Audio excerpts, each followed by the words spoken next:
मोहम्मद रफ़िया, शहंशाह मौसीकी की खामोशी का दर्दनाक बाब, सरीश वाडकर की ज़बानी फ़िल्मी दुनिया की तल्ख़ हकीकतें।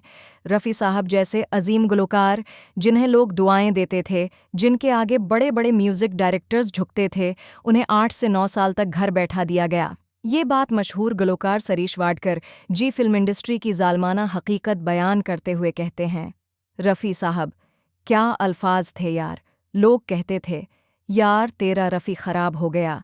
यहाँ फ़िल्म की रिलीज़, कलेक्शन और कामयाबी के साथ साथ ताल्लुकात, दोस्ती और रिश्ते भी बदल जाते हैं। और ये बात रफ़ी साहब से बेहतर भला कौन जानता होगा। सरीश वाडकर जी इसी तल्ख़ हकीकत पर बात कर रहे थे कि जब गायकी के ताजदार मोहम्मद रफ़िया को न सिर्फ काम मिलना बंद हो गया, बल्कि कई मूसीकारों, प्रोड्यूसर्स और हदायतकारों ने तो उन्हें पहचानना तक छोड़ दिया। अगर गलती से नज़र पड़ भी जाती तो नज़रें चुरा लेते या वहाँ से खसक जाते।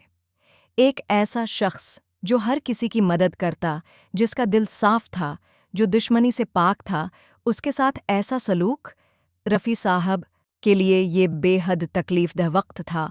वो हैरान थे कि आखिर बदल में गया हूँ या ज़माना बदल गया है। क्या हो गया इन लोगों को जो मेरे पीछे पीछे घूमते थे, जो दिन भर रफ़ी भाई कहा करते थे, वो अब सलाम का जवाब देना भी गवारा नहीं करते। आखिर रफ़ी साहब पर ऐसा वक्त आया ही क्यों, और फिर उन्होंने उस मुश्किल दौर से निकलकर दोबारा कैसे अपना मकाम हासिल किया। ये वाक़या निहायत दिल तोड़ देने वाला है, लेकिन उन लोगों के लिए बहुत दिलचस्प भी है जो फ़िल्मी दुनिया की असल हकीकतों को जानना चाहते हैं। रफ़ी दौर की शुरुआत। रफ़ी साहब का दौर फ़िल्म बीजो बावरा के सपरहट गानों से शुरू हुआ।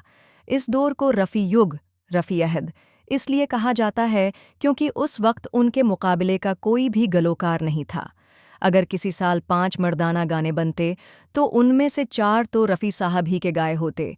यही वजह थी कि मकीश जी जैसे सीनियर गलोकार भी हंसी मजाक में कहते, रफ़ी मियाँ कुछ गाने हमारे लिए भी छोड़ दिया करो।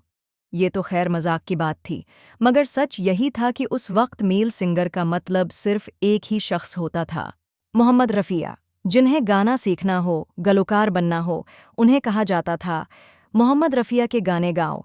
रफ़ी युग की शुरुआत 1952 से हुई और यह सिलसिला 1959 तक मजबूती से चलता रहा। इस दौर में मकीश, किशोर कुमार, मोहिंदर कपूर जैसे बड़े गलोकार भी थे, मगर तकरीबन हर मूसीकार और फिल्मसाज की पहली पसंद मोहम्मद रफ़िया ही थे।